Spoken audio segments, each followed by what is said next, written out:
മുവ cave അഥവാ dancing cave. North വിയറ്റ്നാമിലെ നിൻബില്ലിൽ സ്ഥിതി ചെയ്യുന്ന മുവ കേവ് വിയറ്റ്നാമിൽ എത്തിയാൽ തീർച്ചയായിട്ടും കണ്ടിരിക്കേണ്ട ഒരു സ്ഥലമാണ്. ഈ കാണുന്ന 500 സ്റ്റെപ്പുകൾ കയറി വേണം നമുക്ക് മലയുടെ മുകളിലെ വ്യൂ പോയിന്റിൽ എത്താൻ. ചൈനയിലെ വൻമതിലിന്റെ രൂപത്തിൽ ഉണ്ടാക്കിയിരിക്കുന്ന സ്റ്റെപ്പുകളായതിനാൽ ഇതിനെ ഗ്രേറ്റ് വാൾ ഓഫ് വിയറ്റ്നാം എന്നും പറയാറുണ്ട്. നിൻബിൻ വിയറ്റ്നാമിന്റെ ക്യാപിറ്റൽ ആയിരുന്ന സമയത്ത് രാജാവായിരുന്ന ട്രാൻ ഈ കേവിലിരുന്ന് നർത്തകിമാരുടെ ഡാൻസ് ആസ്വദിച്ചിരുന്നുവെന്നും അങ്ങനെ ഇവിടുത്തെ നാട്ടുകാർ ഈ ഗുഹയെ ഡാൻസിങ് കേവ് എന്ന അർത്ഥം വരുന്ന മുവ കേവ് എന്ന് വിളിച്ചു തുടങ്ങിയെന്നുമാണ് കഥ. സ്റ്റെപ്പുകൾ കയറുമ്പോൾ തന്നെ ഇരുവശത്തും ഭംഗിയേറിയ മലനിരകളും കാടും ഒക്കെ നമുക്ക് കാണാൻ പറ്റും. ഇനി മേളിലെത്തിയാലോ? ചുറ്റും പാടങ്ങളും ലൈംസ്റ്റോൺ മലകളും താമരക്കുളങ്ങളും ഒക്കെയായി നിൻബിന്റെ ഒരു നല്ല ലാൻഡ്സ്കേപ്പ് വ്യൂ നമുക്ക് കാണാം.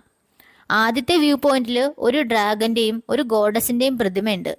ഇവർ രണ്ടുപേരും ചേർന്നാണ് വിയറ്റ്നാമീസ് പീപ്പിൾ ഉണ്ടായതെന്നാണ് ഇവരുടെ വിശ്വാസം.